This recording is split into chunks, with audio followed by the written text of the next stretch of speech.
Hey guys, tonight we're stepping through the doors that separated the living from the dead in Victorian times, into the cold stone rooms where bodies were kept before burial, examined, and sometimes put on display for identification.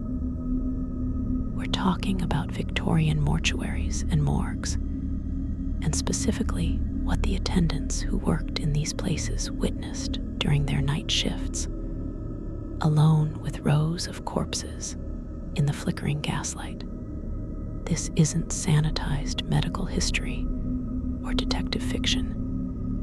This is the reality of what it meant to work with the dead in an era when forensic science was primitive, when bodies arrived in all states of preservation and decay, when the causes of death were often mysterious or violent, and when the night attendant might be the only living person in a building full of death. The accounts from morgue attendants, the records they kept, the stories they told when they could bear to talk about their work, reveal a world that most Victorians never saw, but that existed in the shadows of every city. So, before we descend into those subterranean chambers and windowless rooms where Victorian dead were stored and studied, take a moment to like the video and subscribe, but only if you genuinely enjoy what we do here. And let me know in the comments where you're tuning in from and what time it is for you. It's always fascinating to see who's joining us from around the world, especially those of you settling in for the night. Now, dim the lights, maybe turn on a fan for that soft background hum, and let's ease into tonight's journey into the Victorian morgue and what attendants encountered during their lonely night vigils among the dead. The Victorian morgue, also called the dead house or mortuary, was typically a stone or brick building designed to keep bodies cool before burial, examination, or identification. In large cities like London, Paris, or New York, these were substantial municipal facilities that might hold dozens of bodies at once. Architecture was deliberately stark and functional: stone floors that could be washed down, stone or metal tables for bodies, minimal decoration, high ceilings to allow heat to rise away from the bodies, and often a location partially underground to take advantage of the Earth's natural cooling. The lack of refrigeration in the early and middle Victorian period meant that bodies decomposed rapidly, especially in summer, and the morgue's design tried to slow this process through coolness, ventilation, and drainage. The smell was managed through constant washing with carbolic acid, lime, and other disinfectants, but it was never fully eliminated. The odor of death and chemicals permeating every surface and becoming associated permanently with these buildings. The night attendant's shift in a Victorian morgue typically began at dusk and ended at dawn. 12 hours or more of solitary duty in a building full of corpses. The attendant's responsibilities included receiving any bodies that arrived during the night, whether from police bringing in someone found dead in the streets, from hospitals transferring bodies for post-mortem examination, or from private individuals bringing in family members who had died at home. Each body had to be logged, examined preliminarily to note condition and any obvious marks or injuries, and placed on a table or in a cooling chamber if the facility had such equipment. The attendant checked on existing bodies throughout the night, monitoring for signs of decomposition that might require immediate action, watching for any movement or sound that might indicate someone had been brought in alive by mistake. A real concern in an era when death determination was unreliable. The night shift was when the morgue was quietest, but also when it was most eerie. The attendant alone with the dead, with only gaslight or candles for illumination. The shadows deep, and the silence broken only by the occasional settling sounds of bodies, or the drip of water from washing. The bodies that arrived at Victorian morgues came from every circumstance of death that could befall someone in a crowded industrial city. Natural deaths of the elderly or sick, but more commonly, the deaths that required official inquiry, or that had no one to claim the body immediately. Drownings from the Thames or other rivers, bodies pulled from the water bloated and discolored, sometimes after days or weeks in the water, fish and water creatures having fed on the exposed flesh, clothing rotted or torn away, identification difficult or impossible from the damaged features.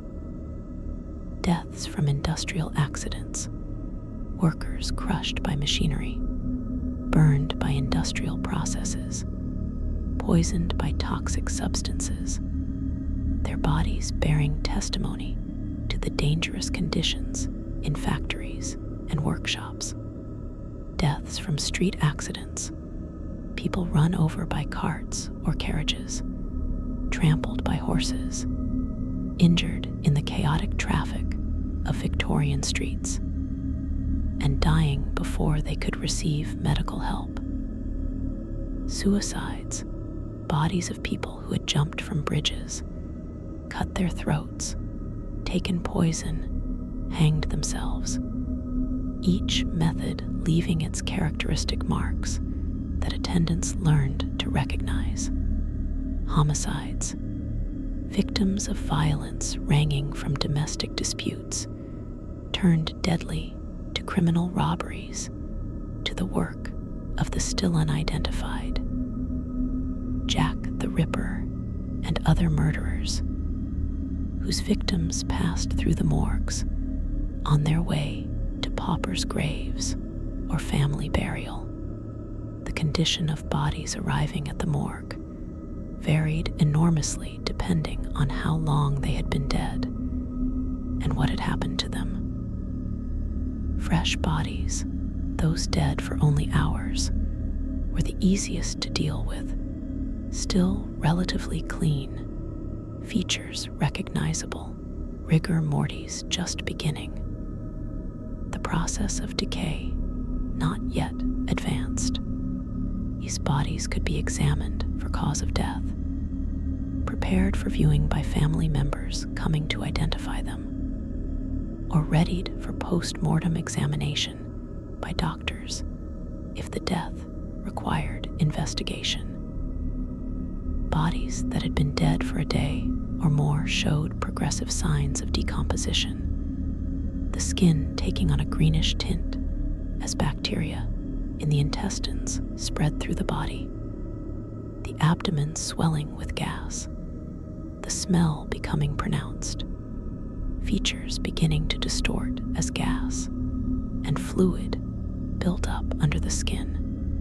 Bodies recovered from the water were particularly difficult, the flesh waterlogged and fragile, sometimes bloated to twice normal size, the skin slipping off in sheets when touched, a condition called skin slippage that made handling the bodies challenging and deeply disturbing. Bodies exposed to the elements might show signs of animal scavenging. Rats, or dogs having fed on exposed flesh, birds having pecked at soft tissues like eyes and lips, bodies found in enclosed spaces like cellars or abandoned buildings might be in advanced decomposition, partially skeletonized, infested with insects, the remains barely recognizable as human. The smell of the Victorian morgue was one of its most notorious features, and one that attendants could never fully escape. The primary smell was of decomposing human flesh, a sweet, rotten odor that is instantly recognizable to anyone who has encountered it, and utterly unlike any other smell. This was layered with the chemical smells of the disinfectants used to clean the facility and slow decomposition: carbolic acid, lime, chloride of lime, all harsh and acrid, burning the nose and throat. The smell of stagnant water from drainage channels that weren't always properly maintained. The smell of clothing and personal effects that came with bodies, often soaked with blood, bodily fluids, dirt, or river water. The smell of the gas lighting, a sulfurous odor that mixed with everything else. Attendants became somewhat accustomed to the smell through constant exposure, but it never became pleasant, and they carried it home with them in their clothes and hair, marking them as morgue workers, and causing many people to avoid them socially because of the death smell that clung to them. The sounds of the Victorian morgue at night were subtle, but disturbing to attendants working alone. The building itself made sounds, the creaking of beams and walls as temperatures changed between day and night, the skittering of rats that infested the facility despite efforts to keep them out, attracted by the smell of death. Water dripping from washing areas or from condensation in the cool underground rooms, the steady drip-drip creating rhythm through the night. The gas lights hissing and occasionally popping, and then the sounds that came from the bodies themselves, which could be terrifying to attendants who knew they were alone with the dead. Bodies released gas as decomposition progressed, sometimes suddenly and audibly, a sound like a groan or sigh that could make an attendant's blood run cold. Rigor mortis setting in or relaxing could cause limbs to move, a hand dropping off the side of a table with a thump, a head turning slightly, movements that looked deliberate but were just the mechanics of dead tissue. Bodies that had been drowned or had fluid in their lungs might expel liquid hours after death, a gurgling or bubbling sound that seemed like breathing. Attendants had to learn to distinguish these natural sounds of death from anything that might indicate life, but the distinction wasn't always clear in the moment, and many attendants reported moments of absolute terror when a sound suggested a corpse was moving or breathing. The lighting in Victorian morgues was always inadequate, and the night shift was particularly difficult because of the poor illumination. Gas lighting provided the main light source, but gas lamps were expensive to run and were kept at minimum levels during night hours when no officials were present. The attendant might have a single lamp or candle for moving through the facility, carrying it from body to body, checking on the corpses in their rows. The pools of light created by lamps or candles left deep shadows, where anything might be imagined to lurk.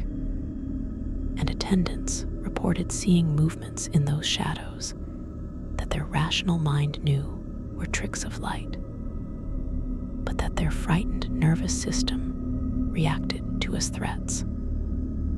The faces of the dead, partially illuminated by flickering gaslight, seemed to change expression, to watch the attendant moving through the room, to follow with their dead eyes.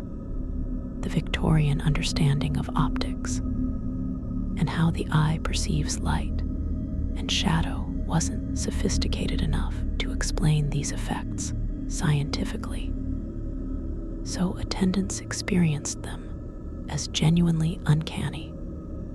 Their rational knowledge that the dead don't move at war, with the visual evidence that faces changed and eyes seemed to open and close in the shifting light. The identification process for unknown bodies, a major function of Victorian morgues, required that bodies be preserved and displayed until someone could identify them. In Paris, the morgue famously had a public viewing area where anyone could come to look at unidentified bodies laid out behind glass, a practice that became a tourist attraction with thousands of visitors daily.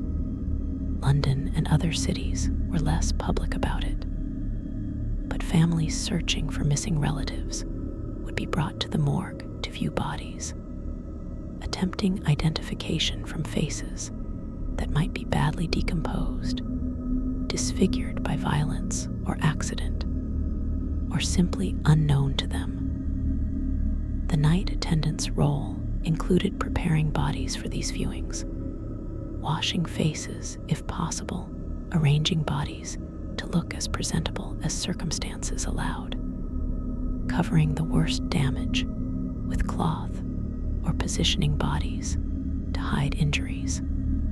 This was grim work, trying to make violent death or advanced decomposition somehow viewable, trying to preserve enough of the person's appearance that a family member might recognize them despite the changes death had wrought.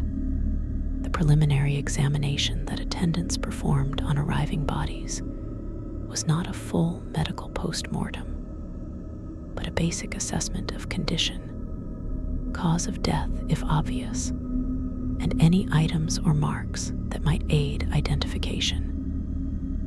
The attendant would note the approximate age, sex, height, and build of the deceased. They would describe clothing and any personal effects, jewelry, watches, coins in pockets, anything that might help identify the person or that would need to be cataloged and secured. They would note obvious injuries or marks, wounds, bruises, tattoos, scars, birthmarks, anything distinctive. If the cause of death was obvious, drowning, hanging, severe trauma, this would be noted. If the death was mysterious or suspicious, the attendant would make note for the coroner's examination the next day. This preliminary work required attendants to handle bodies carefully, but thoroughly, examining them in the poor light, touching cold, dead flesh, looking closely at wounds and injuries that were often horrific, maintaining professional detachment while performing work that most people would find unbearable. The clothing and personal effects removed from bodies were sources of information, but also sources of distress for attendants. Clothing might be soaked with blood from injuries, crusted with dirt and filth from where the person had died, or rotted by water if the body had drowned. Handling these garments, searching pockets for identification, or valuables, required attendants to touch materials that were disgusting and potentially contaminated with disease. The personal effects could be poignant: a letter in a pocket, a photograph of a loved one, a child's toy on someone who had been carrying it, small, intimate objects that made the corpse suddenly human again. Not just a dead body, but a person who had been alive, who had relationships, who was missed. Some attendants found these personal objects harder to deal with than the bodies themselves, the reminder of the life that had been lost more emotionally affecting than the physical fact of death. The items had to be cataloged and secured, but handling them created a connection to the deceased that could haunt attendants long after the shift ended. The interaction with police and other authorities who brought bodies to the morgue during night hours gave attendants insight into the darker side of Victorian urban life. Police constables arriving with a body pulled from the river, tired and grim from their work. Detectives bringing in victims of suspected murder, already theorizing about who might have killed them and why. Hospital porters transferring bodies that had died in the wards, sometimes glad to be rid of the corpse and not particularly careful or respectful in handling. Private individuals bringing in family members who had died at home, sometimes genuinely grieving, sometimes apparently relieved, sometimes drunk and incoherent. The attendant heard fragments of stories: how the body was found, what the circumstances were, the speculation about cause of death. These glimpses into how people died provided attendants with grim education about all the ways life could end in Victorian cities. The violence, the accidents, the disease, the despair that led to suicide, the casual deaths from circumstances that could have been prevented with better safety or medical care. The temperature in the morgue, deliberately kept cool to slow decomposition, was uncomfortable for the living attendants who worked there. In winter, the stone rooms were bitterly cold, attendants wearing heavy coats and stamping their feet to maintain circulation, their breath visible in the frigid air. In summer, the morgue was cooler than outside, but still not cold enough to fully prevent decomposition, and bodies began to decay rapidly despite the stone walls and ventilation. The attendant had to balance the need to keep the facility as cool as possible against the need to maintain their own health and comfort during the long night shift. Some attendants reported that the cold was worse than the smell or the disturbing nature of the work. The bone-deep chill that made them shiver for hours after leaving work, that made their joints ache and their fingers numb. The association between death and coldness was reinforced by working in an environment where cold was necessary to preserve the dead, but made the living deeply uncomfortable. The rats that infested Victorian morgues, despite all efforts at control, were a constant problem that particularly troubled night attendants. Rats were attracted by the smell of death and by the bits of organic material that accumulated despite cleaning. They would emerge at night when the facility was quiet, bold enough to climb onto tables where bodies lay, to gnaw at exposed flesh, to scatter personal effects searching for anything edible. The attendant had to drive them away, protect the bodies from damage, and deal with the visceral horror of seeing rats feeding on human remains. The rats carried disease, and attendants feared infection from rat bites or from rats contaminating surfaces the attendant had to touch. The sound of rats moving through walls and under floorboards, the glimpses of them scurrying in the shadows, added to the eerie atmosphere of the night shift. Some attendants kept cats or dogs in the morgue to control rats. But this created its own problems when the animals showed too much interest in the bodies. The seasonal variation in morgue work meant that summer and winter presented different challenges and different types of bodies. Summer brought more drownings as people swam in rivers or fell from boats, more industrial accidents as work increased, more deaths from cholera and other warm weather diseases. The heat meant bodies decomposed rapidly, and the morgue could become truly unbearable. The smell overwhelming, even with all windows open and all ventilation working. Night attendants in summer might work stripped to their shirt sleeves, despite the impropriety, desperately trying to stay cool while surrounded by rapidly decomposing bodies. Winter brought more deaths from exposure. Homeless people freezing to death in the streets, workers dying from cold in unheated tenements, bodies found frozen with thaw in the morgue, sometimes with disturbing results as fluids began to flow again and the body resumed decomposition.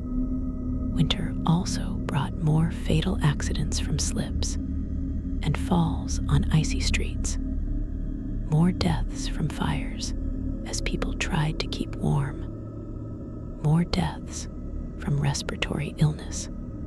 The class dimension of morgue work meant that attendants dealt disproportionately with poor bodies, the wealthy being more likely to die at home with family and doctor present, less likely to end up as unknowns requiring identification. The bodies that came to the morgue were predominantly working class and poor. People who died alone, died violently, died in circumstances that required investigation, or died with no family to claim them immediately. Attendants, who were themselves working class, were handling the bodies of people who might have been their neighbors or workmates, seeing up close the toll that poverty, dangerous work, and harsh living conditions took on people's bodies. The repeated exposure to bodies showing signs of malnutrition, of occupational disease, of untreated medical conditions, of violence both criminal and domestic, educated attendants about the brutal realities of working class life in ways that no statistics could capture. The morgue was where the hidden casualties of Victorian industrialization became visible, at least to those who worked there. The documentation that attendants kept, logbooks recording every body that arrived, its condition, any identifying features, the eventual disposition, created an archive of death that reveals patterns invisible to individual experience. A single night's entries might show drownings, industrial accidents, suicide, homicide, natural death from disease, infant mortality, elderly dying alone. Each case individual, but collectively showing the ways death came to Victorian cities. These logs, when they survive, are valuable historical sources, but they were also grim reading for the attendants who maintained them. A litany of death that accumulated night after night, week after week, year after year. Some attendants reflected on patterns they noticed, how certain types of death increased in certain seasons, how particular neighborhoods produced more violent deaths, how women and children appeared in the logs with particular types of injuries suggesting domestic violence. The documentation was supposed to be clinical and objective, but attendants couldn't help seeing the human stories behind the entries, the tragedies and injustices that the bare facts only hinted at. The training that morgue attendants received was minimal and mostly on the job, learning by doing under the supervision of more experienced workers. There were no formal courses in morgue work or death care, no certification required, no professional standards beyond what individual facilities maintained. A man might be hired as morgue attendant with no previous experience, shown the basics of receiving and logging bodies, taught how to use the disinfectants and cleaning equipment, and then left to work night shift after only a few days of shadowing. The lack of training meant attendants had to learn through experience how to manage the visceral horror of the work, how to maintain emotional distance, how to deal with difficult situations like identifying child bodies or handling remains in advanced decomposition. Some adapted and became skilled at the work. Others quit after a single shift, unable to bear what they had seen. The turnover in morgue attendants was high, particularly in the night shift position, which was the most isolated and the most disturbing. The psychological toll of morgue work on attendants was severe and largely unacknowledged by Victorian society. The constant exposure to death, to bodies in various states of decay and damage, to the violence and tragedy that death represented, affected attendants' mental health in ways that weren't recognized or treated in that era. Some attendants developed what we would now recognize as symptoms of trauma: nightmares about bodies coming alive, intrusive thoughts about death, difficulty sleeping, hypervigilance, emotional numbing. Others turned to alcohol to cope, drinking before shifts to steady their nerves, drinking after shifts to forget what they had seen. The social isolation that came with morgue work, people avoiding attendance because of their association with death, meant they had little support for processing the psychological impact of their work. Some attendants became callous and detached, a defense mechanism that allowed them to continue functioning. But that damaged their relationships and their own sense of humanity. The few personal accounts from morgue attendants that survive describe the work as soul-destroying, as creating a permanent change in how they saw the world and other people, as leaving them marked by death in ways that went beyond the smell that clung to their clothing. The distinction between day and night work in the morgue was significant, with night attendants bearing particular burdens. During the day, there might be doctors performing autopsies, officials conducting inquiries, families coming to identify bodies, the activity and presence of other people, providing some normalization and support. At night, the attendant was alone, the building empty except for the rows of corpses. No one to talk to, no one to help if something went wrong, no one to provide reassurance when the shadows seemed to move and sounds suggested things that couldn't be real. The psychological pressure of working alone with the dead for 12 hours through the darkest part of the night broke many men who might have managed the work in daytime with company. The night shift paid slightly better because of the difficulty, but the extra wages couldn't compensate for the psychological cost. Some attendants reported that the worst part was the loneliness, the hours of silence with only the dead for company, the sense of being cut off from the living world, existing in a liminal space between life and death that seemed to contaminate them, making them feel neither fully alive nor quite dead themselves. The children's bodies that came through the morgue were particularly difficult for attendants to process, both practically and emotionally. Children died in large numbers in Victorian cities from disease, malnutrition, accidents, and violence. The small bodies arriving at the morgue, sometimes badly decomposed or injured, sometimes apparently peaceful, as if merely sleeping affected attendants in ways that adult bodies didn't. Many attendants were themselves fathers, and seeing dead children whose ages matched their own children's was emotionally devastating.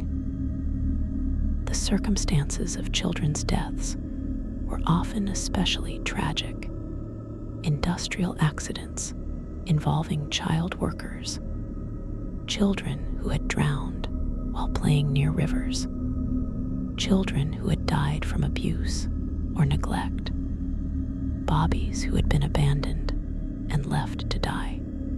Handling these small bodies, logging them with their terrible injuries or their obvious malnutrition, preparing them for whatever examination or burial would follow, required attendants to suppress natural emotional responses of grief and outrage. Some attendants refused to work shifts when they knew child bodies would be arriving. Others steeled themselves and did the work, but reported that it haunted them more than any other aspect of morgue duty. The Victorian fascination with death and mourning meant that morgues sometimes received visits from people with morbid curiosity rather than legitimate need to be there. The Paris morgue, with its public viewing gallery, turned death into spectacle. But even in cities without such explicit display, there were people who found excuses to visit morgues, to view bodies under pretense of searching for missing relatives, to satisfy curiosity about violent deaths that had been reported in newspapers. Night attendants generally didn't have to deal with these visitors, as the facilities were closed to public at night. But the daytime practice created additional work and additional stress for those who did encounter the gawkers. The commodification of death, the treatment of morgue viewing as entertainment, disturbed many attendants who felt it showed disrespect to the dead and to the serious work being done. The tension between morgue as necessary facility for death management and morgue as tourist attraction or site of morbid entertainment, reflected broader Victorian contradictions about death, simultaneously feared and avoided, and also fetishized and obsessed over. The post-mortem examinations conducted in morgues during day hours left evidence that night attendants had to deal with. Bodies would be opened, organs removed for examination, then roughly sewn back together before being released for burial. The night attendant arriving for their shift might find a body that had been autopsied during the day, the crude stitching visible, the body cavity slightly misshapen from organs being replaced in wrong positions or from fluid accumulation. These post-mortem bodies required special care as they decomposed faster once opened, and the smell was worse. The internal gases and fluids released by the examination creating additional odor. The site of the autopsy incisions, typically a Y-shaped cut from shoulders to sternum, and then down to pubis, reminded attendants of the violence done to bodies even in death.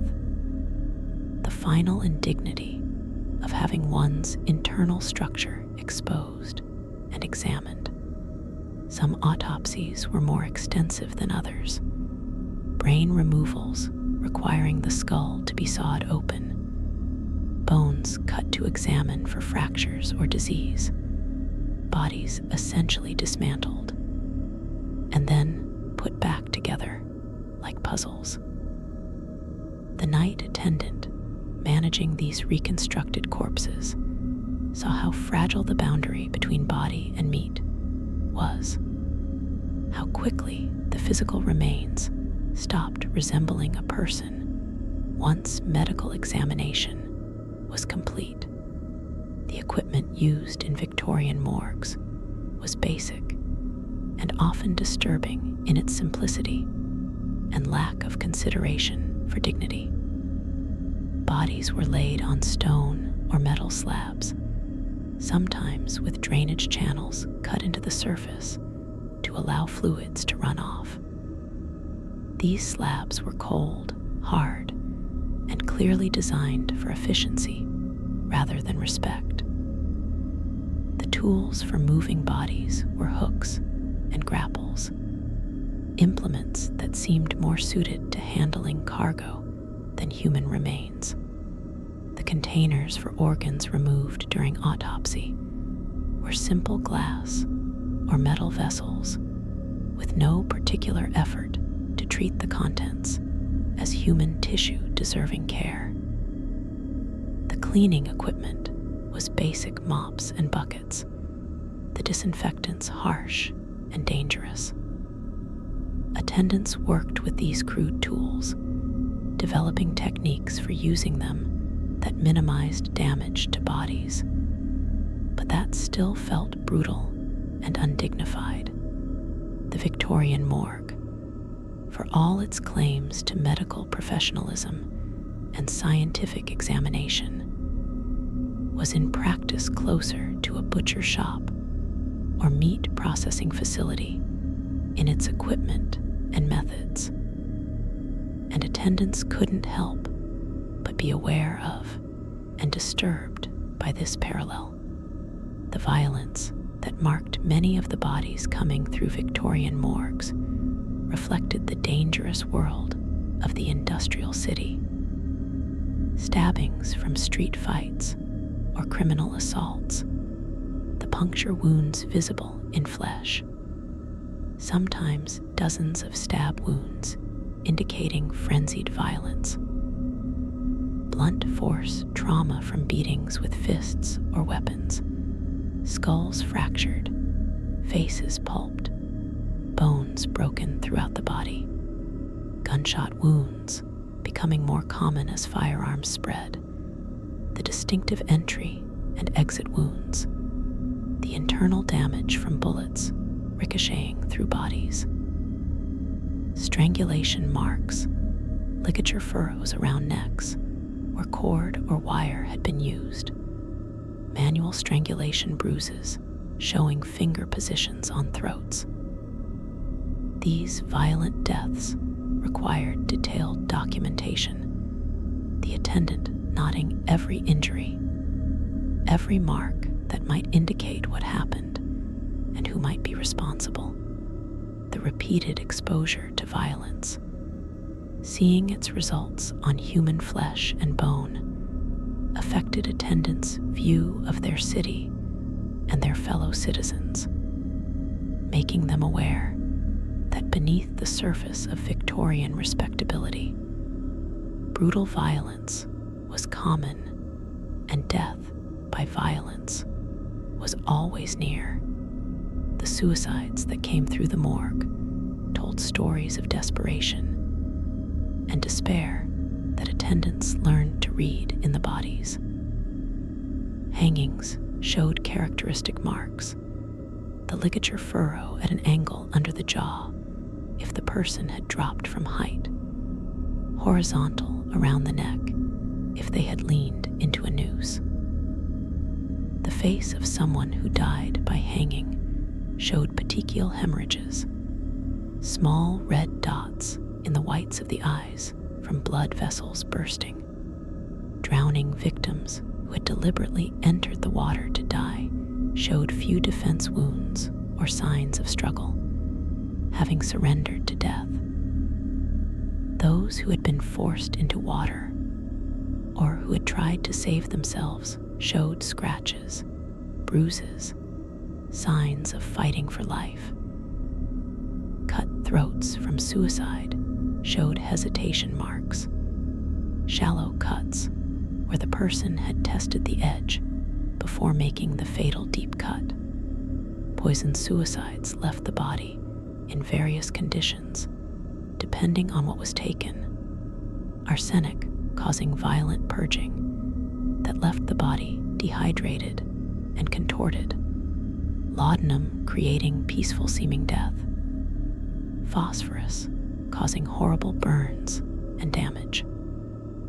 The attendant seeing these patterns learned to distinguish accident from suicide, could read in the bodies marks the mental state of the person at death, could see which deaths were impulsive acts of desperation and which were carefully planned final escapes. The industrial accidents that filled Victorian morgues with mangled bodies reflected the brutal working conditions of the era and the inadequate safety measures in factories, mines, and other workplaces. Bodies crushed by machinery, sometimes missing limbs, sometimes flattened beyond recognition. Bodies burned by industrial processes, the flesh charred, features obliterated. Bodies showing signs of chronic poisoning from industrial chemicals, lead turning skin gray and causing organ failure, mercury creating tremors, and neurological damage visible even in death. Bodies of children who had worked in factories and died from their labor. Small forms showing the same terrible injuries as adults. The attendant handling these industrial death bodies saw the cost of Victorian economic growth in immediate physical terms, the broken bodies and abbreviated lives that fueled industrial production. Some attendants became bitter about the system that produced such casualties. Others became fatalistic, seeing death as inevitable in a world where workers were expendable. And profit was paramount. The testimony of attendants about industrial death bodies provided evidence used by some labor reformers. Though slowly and against resistance from factory owners and their political allies, the seasonal epidemic diseases that killed in Victorian cities meant that morgue workload varied dramatically, with some periods seeing relatively few bodies and others becoming overwhelmed. A cholera outbreak would fill the morgue rapidly, bodies arriving daily as the disease progressed through neighborhoods. The distinctive symptoms of cholera death: severe dehydration, making bodies shrunken and gray; the purging that continued even after death made these bodies particularly unpleasant to handle. Typhoid epidemics produced similar surges, though the bodies showed different symptoms. The rose spots on the abdomen that gave the disease one of its names, the intestinal perforation that killed many victims visible in autopsy. Influenza epidemics, particularly severe in some years, killed primarily the very young and very old, filling the morgue with their vulnerable bodies. During these epidemic surges, the night attendants' work intensified. More bodies to process, more identification to attempt, more documentation to keep current, all while managing personal fear of catching the disease that was killing so many. Homeless people who died in Victorian streets and were brought to morgues represented a particular category of unclaimed dead that troubled attendants. These were people who had died alone, with no known family, no friends who came forward, no identity beyond whatever could be determined from their appearance and possessions. The attendant would log them as unknown, describe them as best possible for identification purposes, and watch as they moved through the system toward eventual burial in paupers' graves.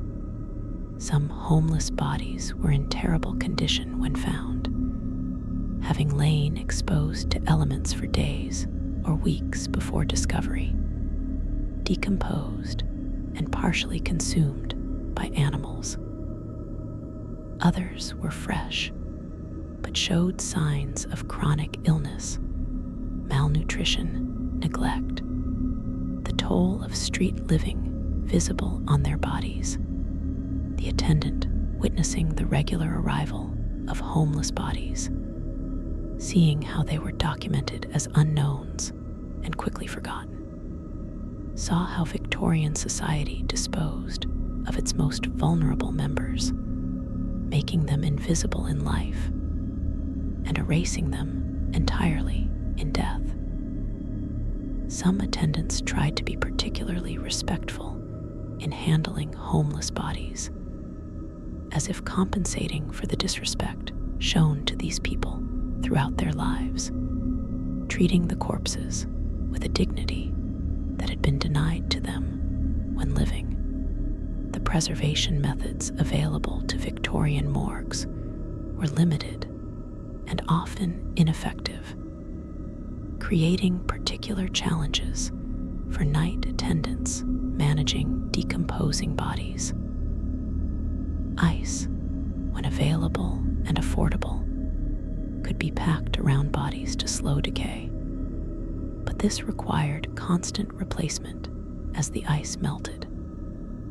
Chemical preservatives, primarily solutions of carbolic acid or arsenic compounds, could be injected into bodies or used to wash them, but this was time-consuming and dangerous to the attendant handling the toxic substances. Bodies awaiting examination or identification might be kept for days or weeks, and without effective preservation, they would decompose badly during that time. The night attendant monitoring these slowly rotting bodies had to assess when decomposition had progressed to the point where the body needed immediate burial or disposal. had to manage the increasing smell and the risk of disease, and had to continue attempting identification even as features became unrecognizable. The failure of preservation methods meant that some bodies were never properly identified because they decomposed beyond recognition before anyone came forward, adding to the numbers of unknowns buried anonymously. The relationship between morgue attendants and the doctors who performed postmortems was complex and often strained. The doctors, medical professionals with training and status, would arrive during day to perform examinations, making demands of attendants to prepare bodies or assist with procedures, treating attendants as subordinates who were there to serve medical needs. The attendants, who had intimate knowledge of the bodies and the facility, who worked longer hours and dealt with all the unglamorous aspects of death management that doctors avoided, sometimes resented this treatment and the assumption that medical training made doctors superior to those who did the actual work of managing the dead. Some doctors were respectful and collaborative, recognizing attendants' expertise and treating them as colleagues. Others were dismissive and arrogant, treating attendants as mere laborers unworthy of respect. The tension between medical authority and practical experience played out in morgue dynamics, with night attendants sometimes deliberately withholding information or making doctors work harder as passive resistance to disrespectful treatment. The fires that occasionally broke out in Victorian morgues were particularly terrifying because of the nature of what was being burned. Gas lighting created constant fire risk, and the wooden furniture and paper records in morgues could catch fire easily. A fire in a morgue meant not just risk to the living, but also immediate destruction of evidence. Bodies being consumed before examination could determine cause of death, records being lost that would make identification impossible. Night attendants lived with fear of fire, knowing they might be trapped in a burning building with no quick exit, or might have to flee, leaving bodies and records to burn. The few documented morgue fires from Victorian times describe terrible scenes: bodies burning on their tables, the smell unlike anything else, attendants injured trying to save records or move bodies, the investigations afterward trying to determine what evidence was lost, and whether any of the burned bodies were actually alive when the fire started. The horror of bodies burning, already dead, but being destroyed so completely, disturbed attendants and communities who saw such fires as desecration of the dead. The women's bodies that came through Victorian morgues often told stories of violence, poverty, and desperation that were specific to the female experience of the era. Bodies of prostitutes who had been murdered, died from disease, or killed themselves, their occupations often obvious from their clothing, and the locations where they were found. Their deaths rarely investigated thoroughly unless they attracted public attention, like the Ripper murders. Bodies of women who had died from illegal abortions, the internal damage visible in post-mortem, the instruments sometimes still in place or nearby. Deaths that had to be documented carefully as authorities tried to prosecute both the women and those who had performed the procedures.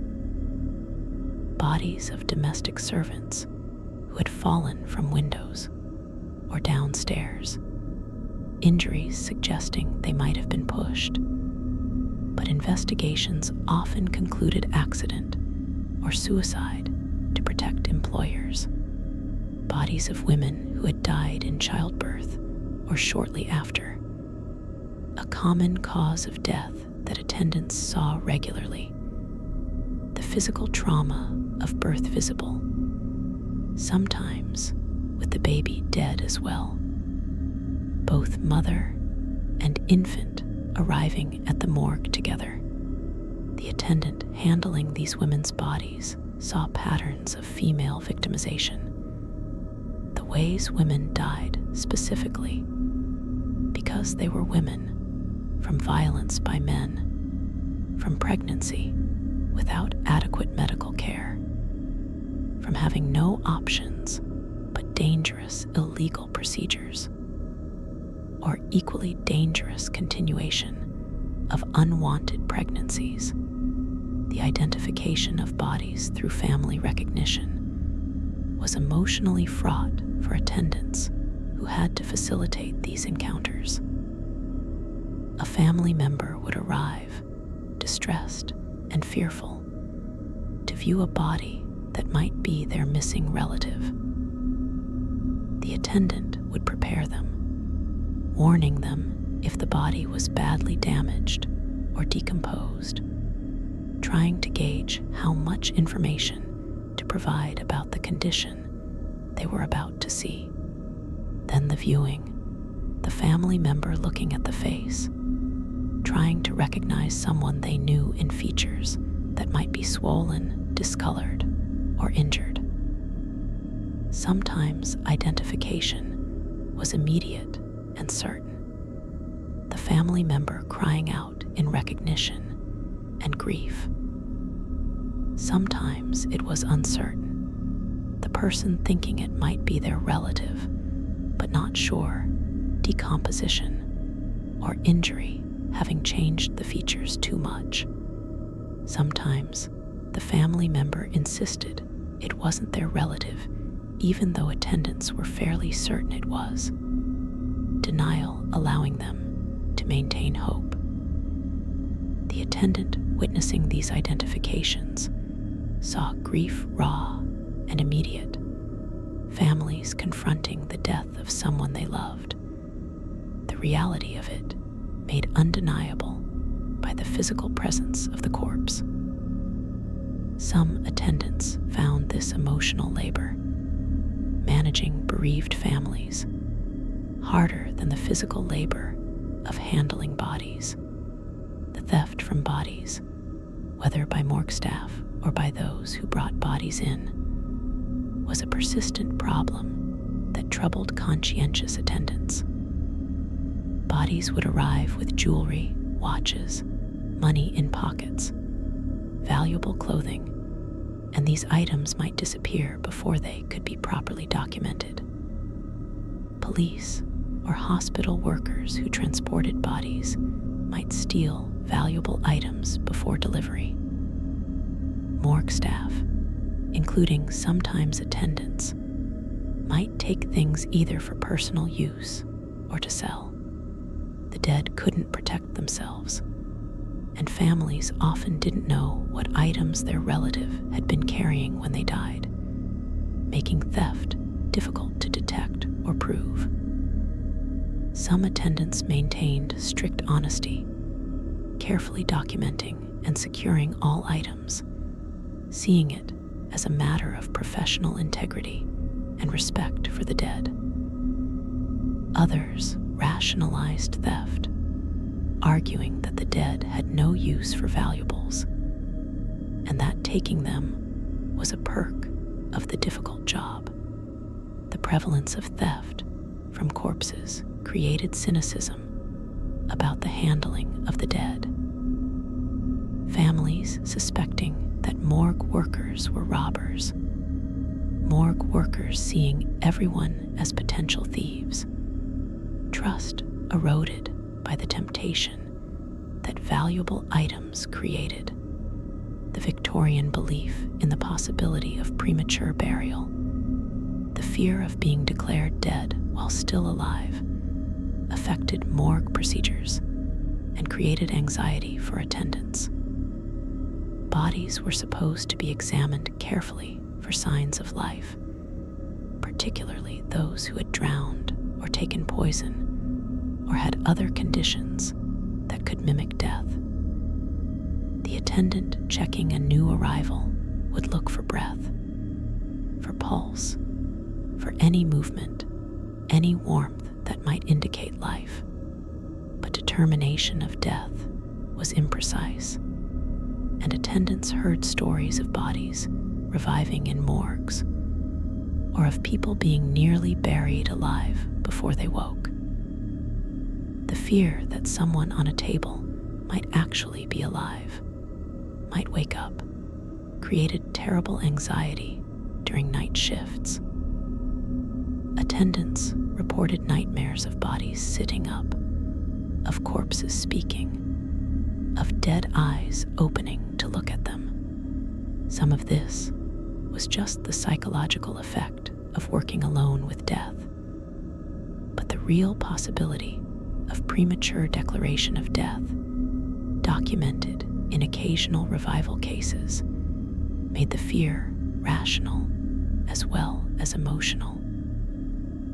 An attendant who failed to notice signs of life and allowed someone to be buried alive would be culpable of something close to murder, a responsibility that weighed heavily during the long night hours checking on rows of supposedly dead bodies. The morgue, as a site of medical education, meant that sometimes bodies were used for teaching purposes, and attendants facilitated this even as they found it troubling. Medical students would come to observe autopsies, to practice examination techniques, to learn about pathology from actual bodies rather than textbooks. The use of bodies for education was justified as serving the greater good, improving medical knowledge to help the living. But it also meant treating corpses as objects of study rather than as people deserving respect. Attendants saw bodies being handled roughly by students, organs passed around for examination, bodies left open and exposed for hours, while students looked and prodded. The educational value was real, but so was the disrespect, and attendants often felt protective of the bodies in their care, resenting the casual treatment by students who lacked the attendant's sense of obligation to the dead. The worst cases involved bodies being dissected for teaching when they had been supposed to be prepared for family burial, mistakes, or deliberate decisions that meant families received bodies that had been extensively examined without their knowledge or consent. The superstitions and beliefs about death that Victorian society held affected how attendants thought about their work and the dead they handled. Beliefs that the soul might linger near the body, that the dead could see and hear what happened around them, that disturbing the dead could bring curses or hauntings, all influenced how attendants treated bodies and how they felt about their work. Some attendants were rationalists who dismissed such beliefs as ignorant superstition, but even they sometimes felt uneasy, wondered if there might be something to the old stories, particularly during dark nights in the morgue when shadows moved and sounds seemed to come from nowhere. Other attendants took superstitions seriously, treating bodies with particular care to avoid angering spirits, saying prayers over the dead, making signs against evil. The rational medical framework of the morgue, with its scientific terminology and systematic procedures, existed alongside supernatural beliefs that gave meaning and explanation to the disturbing aspects of death work. Attendants who mocked superstition during the day might find themselves praying or making protective gestures at night when alone with the dead. The corruption in the Victorian death system extended to morgues, with various illegal or unethical practices creating additional moral complexity for attendants. Bodies might be released improperly to undertakers who paid bribes to morgue officials, allowing quick burial without proper examination when the death should have been investigated. Organs might be sold to medical schools or researchers, removed during autopsy and not replaced, the body buried incomplete without family knowledge. Official reports might be falsified to cover up suspicious deaths, particularly when the deceased had connections to powerful people who didn't want scandal. Attendants who witnessed this corruption faced difficult choices, whether to participate and benefit financially, to ignore it and maintain ignorance, or to report it and likely lose their jobs. The morgue, meant to be a place of objective examination and proper procedure, was penetrated by the same corruption that affected all Victorian institutions. And attendants navigating this environment had to compromise their integrity or resist it at significant personal cost. The development of forensic science during the Victorian era gradually changed morgue work, though slowly and unevenly. New techniques for determining cause of death, chemical tests for poisons, microscopic examination of tissues, the beginning of fingerprint identification, all required more sophisticated examination of bodies and more detailed documentation by attendants. Some attendants welcomed these developments, seeing them as making the work more professional and scientific, giving them new skills and more respect. Others found the changes difficult, the increased procedures requiring more time and more training, the higher standards creating more pressure to perform detailed work accurately. The transition from morgue as simple storage facility for bodies to morgue as forensic laboratory happened gradually across the Victorian period, with some facilities advancing quickly while others remained primitive. Attendants working in progressive facilities had to learn new skills and adapt to changing expectations, while those in traditional morgues continued old practices that were increasingly recognized as inadequate.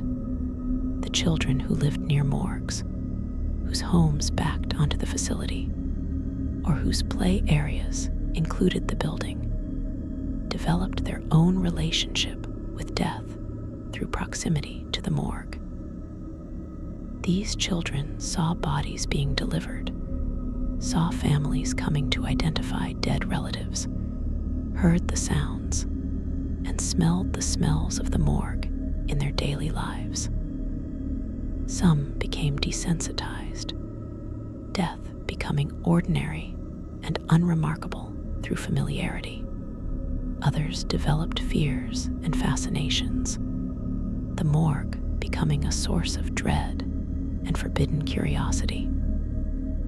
Attendants sometimes befriended neighborhood children, giving them small jobs like running errands or telling them stories, though always mindful of the inappropriate nature of children being too close to death work. The Victorian class geography that placed morgues in poor neighborhoods meant that poor children, particularly, had this proximity to death. Learning young that death was common, unglamorous, and always near. Lessons that middle-class children sheltered in respectable neighborhoods never learned directly. The paperwork and bureaucracy of morgue work, unglamorous but essential, consumed significant time and created permanent records that historical researchers now mine for information about Victorian death. The attendant had to complete forms for each body, maintain the logbook, file reports with coroners and police, manage documents related to identified versus unidentified bodies, track personal effects and their eventual disposition. The Victorian obsession with documentation, the creation of systems to track and categorize everything, extended to the dead, each corpse generating paperwork that would follow it from morgue to burial, or through whatever investigative and legal processes were required. Some attendants were meticulous record keepers, taking pride in maintaining accurate logs and complete documentation. Others were sloppy, creating gaps in records that would later make historical research difficult. The quality of documentation often depended on the individual attendant's literacy and conscientiousness, variable factors that created uneven historical records of Victorian death. The economic precariousness of morgue attendants' position meant most worked in poverty, despite the difficulty and importance of their work. The pay was low, reflecting the low status of the work and the assumption that anyone could do it. The hours were long, particularly for night shift, with no overtime pay or benefits beyond the basic wage. There was no job security. Attendants could be dismissed arbitrarily, and there were always desperate men willing to take the position if it became available.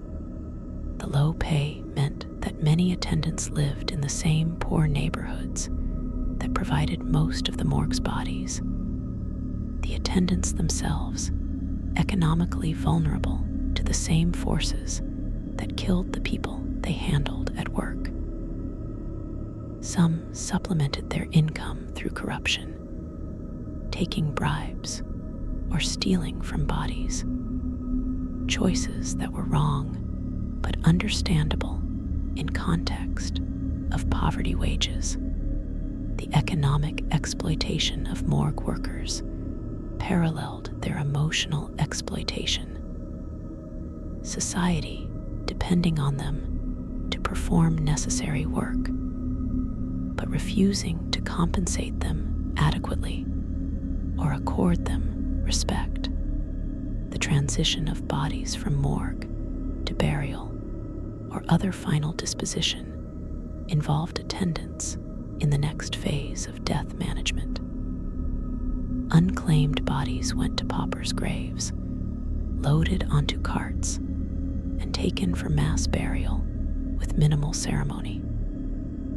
Identified bodies claimed by families were released to undertakers, the attendant helping transfer the body and ensuring all paperwork was complete.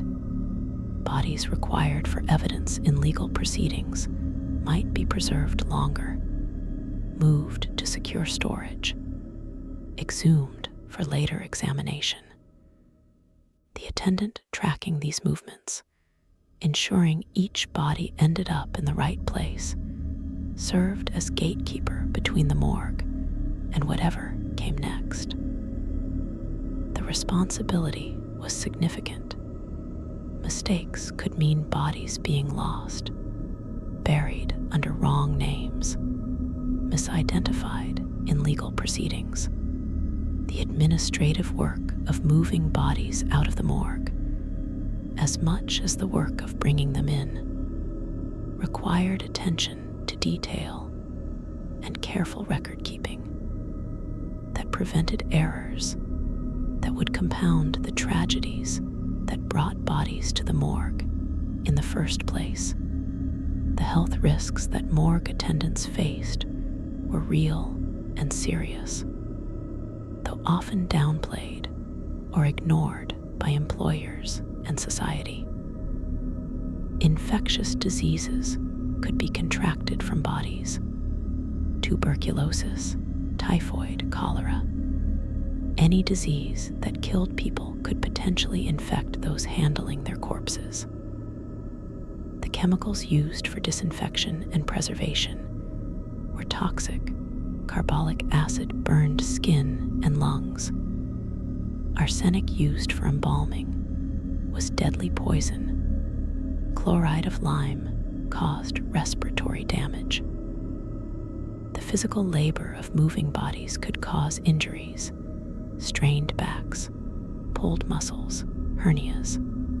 The psychological stress contributed to various stress-related health problems: heart disease, digestive issues, insomnia.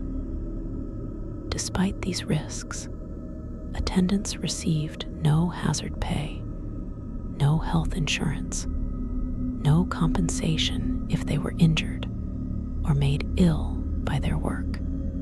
When an attendant died from disease contracted in the morgue, or from effects of long-term exposure to chemicals, they might end up as another body in the same facility where they had worked, their colleagues handling their corpse as they had handled so many others.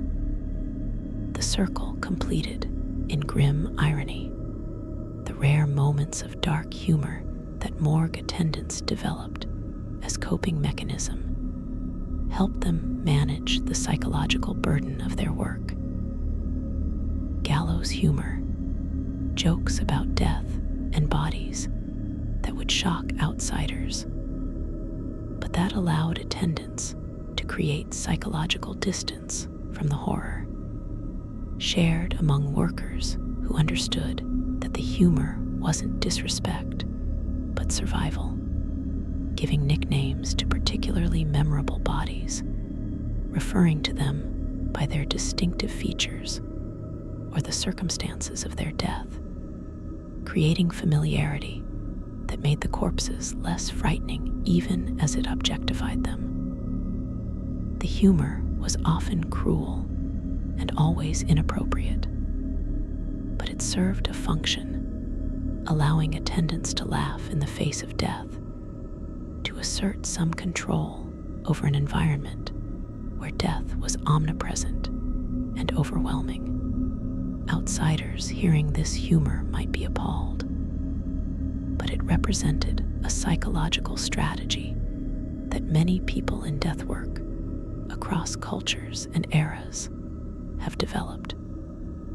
The only way to maintain sanity when surrounded by mortality. The memoirs and accounts written by Victorian morgue attendants, rare as they are, provide valuable insights into the work and its effects. These documents describe the emotional journey from initial horror and revulsion to eventual adaptation and professional detachment. The stages every new attendant passed through if they lasted in the job. They describe specific cases that stayed with them: child deaths, particularly violent murders, cases where they recognized people they knew among the bodies. They described the toll on their personal lives, the difficulty maintaining relationships when you smell of death and work hours that isolate you from normal social interaction, the nightmares and intrusive thoughts that followed them home. Some accounts describe finding meaning in the work, seeing it as necessary service to the dead and to justice, as helping families find closure through identification, as contributing to medical knowledge. Others express regret, wishing they had chosen different work, describing morgue years as lost time that damaged them permanently. These personal testimonies humanize the attendants and provide texture that official records lack, showing the human cost of doing Victorian society's death work, the class consciousness that some morgue attendants developed through seeing how death affected different classes made them aware of social injustices in ways that radicalized some towards social reform or political activism. The attendant who handled bodies of workers killed by unsafe conditions might become supporter of labor reform. The attendant who saw how domestic violence killed women might advocate for women's rights. The attendant processing child bodies showing evidence of malnutrition and neglect might support welfare programs for poor children. The morgue provided education in inequality, showing how poverty killed people and how the poor were treated with less dignity in death than the wealthy. Some attendants translated this awareness into political action, joining reform movements, speaking about what they had witnessed, using their testimony to support calls for social change. Others became cynical, believing change impossible. But even cynicism represented recognition that the system was unjust. The morgue's role as educator about social realities, visible in the bodies that passed through, meant that attendants who paid attention became witnesses to structural violence, who could testify about it from intimate first-hand knowledge. The relationship between Victorian morgues and the emerging newspaper press created new pressures and opportunities for attendants. Reporters seeking stories about violent deaths, mysterious bodies, or interesting cases would cultivate relationships with morgue attendants who might provide information. Some attendants welcomed this attention, enjoying the prestige of being quoted in newspapers or being paid for tips about stories. Others resented the press intrusion, seeing reporters as vultures profiting from tragedy. The coverage of morgue cases in newspapers, often sensationalized and inaccurate, affected how the public perceived both the morgue and its workers, sometimes creating sympathy and respect, sometimes reinforcing stigma and fear. Attendants quoted in newspapers might face discipline from supervisors who wanted to control information, or might gain dubious celebrity that complicated their work and personal lives. The press attention on particular cases could also create pressure for thorough investigation and proper treatment of victims, making the morgue's work more transparent and accountable, though also more stressful for workers suddenly operating under public scrutiny. the spiritualist movement of the late Victorian period, with its seances and mediums claiming to contact the dead, created strange interactions with morgue work. Some attendants attended spiritualist gatherings, hoping to communicate with spirits of the dead they had handled, seeking reassurance that the souls had moved on despite the indignities their bodies had suffered. Mediums sometimes visited morgues, seeking atmospheres charged with death energy, or claiming to receive messages from spirits of the unidentified dead wanting their identities known. The tension between scientific rational approach to death embodied in morgue work and the supernatural spiritual approach of seances reflected broader Victorian struggles to reconcile materialist and spiritual worldviews. Some attendants dismissed spiritualism as fraud, seeing death as purely physical process that ended consciousness. Others believed or wanted to believe that consciousness persisted, that the people they handled were still somewhere, that their morgue work was dealing only with physical remains, while the real person existed elsewhere. The spiritualist beliefs provided some attendants with framework for understanding their work that made it more bearable. The architectural evolution of morgue design during the Victorian period reflected changing attitudes toward death and gradually improving understanding of hygiene and decomposition. Early Victorian mortuaries were often makeshift spaces in basements or outbuildings, minimally adapted for their purpose.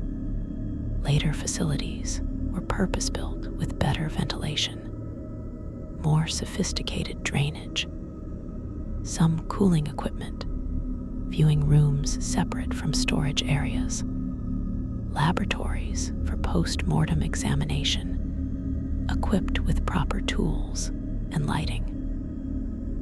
These improvements made the work somewhat easier and more professional, though many older facilities continued operating in primitive conditions throughout the period.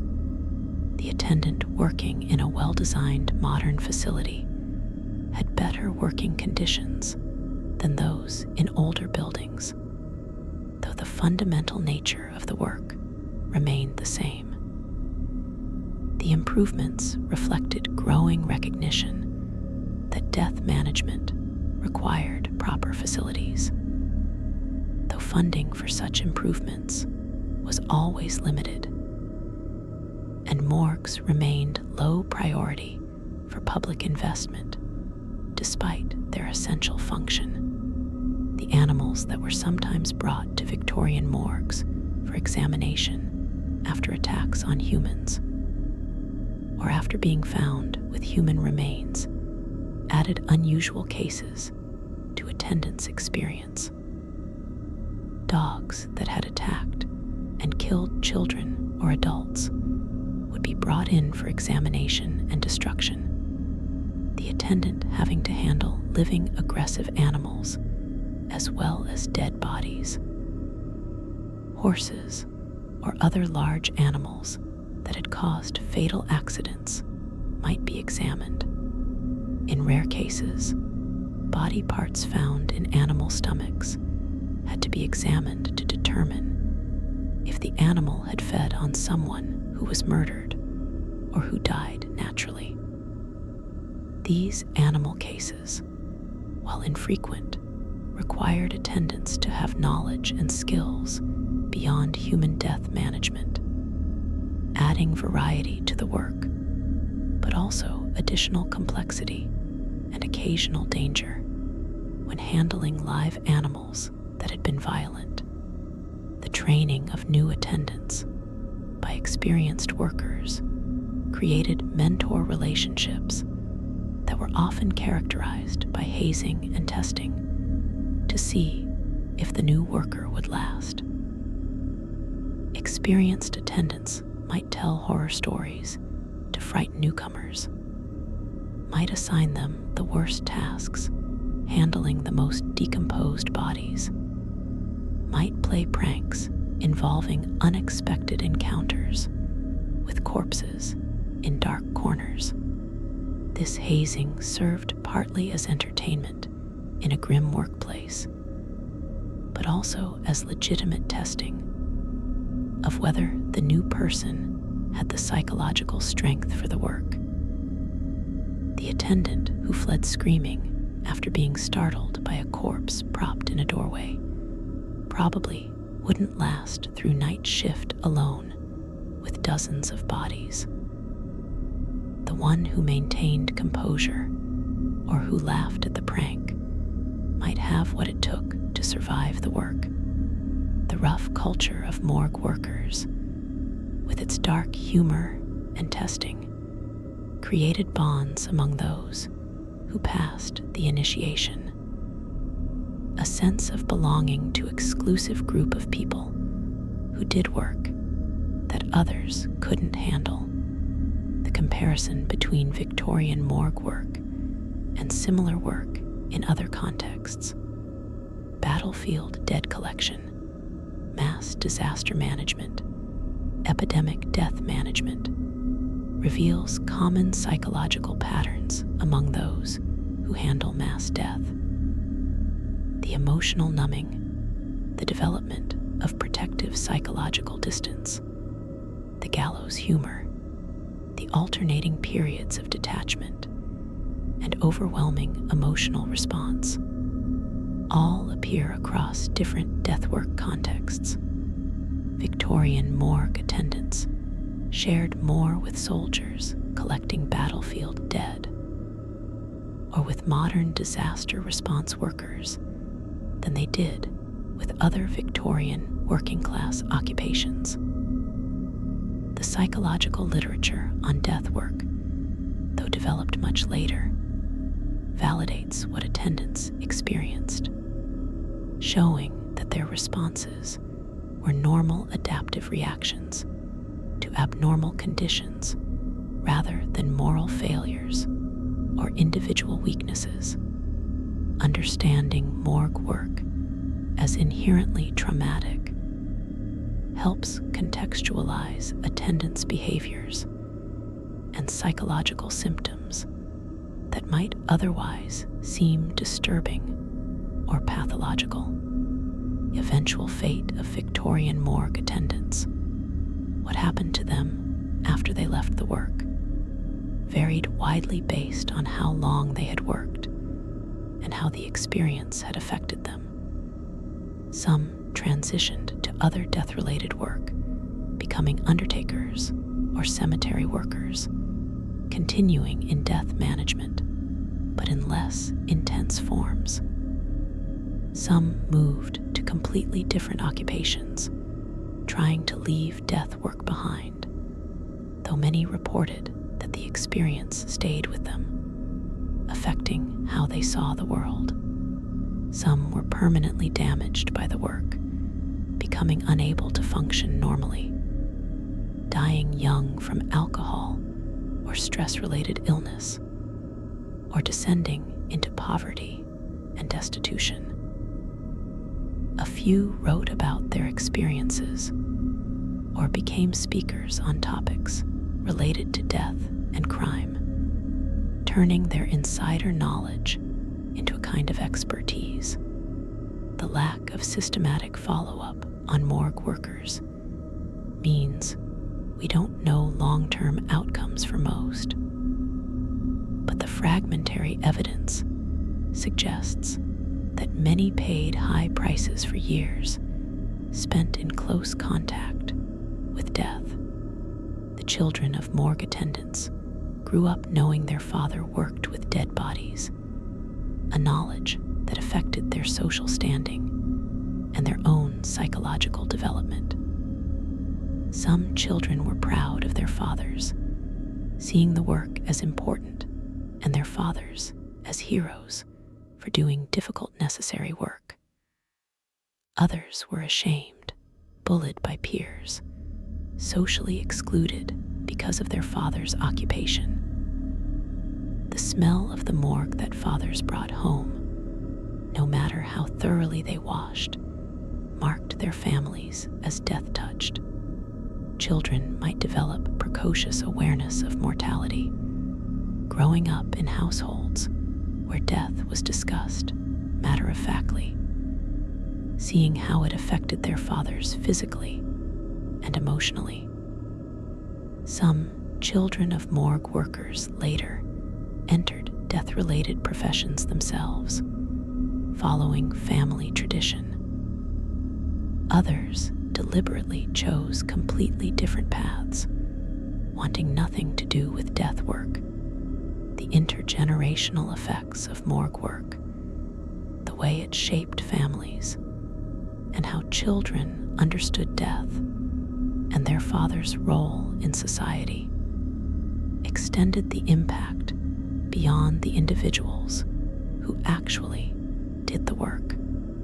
The technological changes of the late Victorian period, particularly the introduction of electric lighting and mechanical refrigeration, gradually transformed morgue work, though these improvements spread slowly and unevenly. Electric light eliminated the dangers of gas and candles, provided better illumination for examination work, and reduced the eerie shadows that had made night shifts so psychologically difficult. Refrigeration allowed bodies to be preserved effectively for the first time, reducing decomposition, controlling smell, and giving more time for identification and examination. Attendants working in facilities with these modern improvements had significantly better working conditions than their earlier counterparts, though the fundamental nature of dealing with dead bodies remained unchanged. The uneven adoption of new technology meant that through the end of the Victorian period and beyond, some morgues were modern, well-equipped facilities, while others remained primitive 18th century style deadhouses with minimal improvements. The records and artifacts from Victorian morgues that survive in museums and archives provide material evidence of the work and the era's approach to death. Logbooks with their daily tallies of bodies, the causes of death, the dispositions. Photographs of morgue interiors showing the stone slabs, the equipment, the stark functionality of the spaces. Medical instruments used in post-mortem examinations, the saws and scalpels and probes. Personal items taken from bodies and never claimed, watches and rings and photographs in storage boxes. These material remains allow modern people to connect with Victorian death practices, to understand physically what morgue work involved, to see the actual spaces where attendants spent their nights. The museum display of morgue equipment creates strange effects. The instruments of death management transformed into historical artifacts. Objects that once touched dead flesh now handled by curators and viewed by tourists. The practical tools of difficult work becoming objects of morbid fascination. The economic data on Victorian morgue operations, budgets, and expenditures reveals how cheaply society ran these essential services. The wages for attendants were minimal despite the difficulty of work. facility maintenance was often deferred. Equipment was basic and replaced infrequently. The morgue operated on subsistence budgets that reflected its low priority for public funding, despite its necessary functions. The penny pinching meant that working conditions remained primitive longer than necessary, that attendants worked in unnecessarily difficult and dangerous environments, that the dead were handled with less dignity than better funding would have allowed. The economic neglect of morgues paralleled society's broader unwillingness to invest in death management. The desire to minimize expenditure on necessary but unpleasant functions. The assumption that those who worked with death didn't deserve adequate compensation or proper tools. The stories that Victorian morgue attendants told each other, passed down from experienced workers to newcomers, created an oral tradition of morgue lore. Tales of bodies that sat up suddenly, explained rationally as gas release or rigor mortis changes, but still frightening. Stories of uncanny coincidences, of premonitions, of inexplicable events that suggested supernatural presence. Accounts of particularly memorable cases, the most violent murders, the strangest causes of death, the most tragic circumstances. These stories served multiple functions, educating new workers about what they might encounter, providing entertainment in boring night hours, creating shared culture among workers. The stories, exaggerated in retelling, became part of morgue tradition, handed down through generations of attendants, growing and changing, but preserving core truths about the work and its effects on those who did it. The comparison between Victorian morgue practices and contemporary death management reveals both progress and persistence of certain fundamental challenges.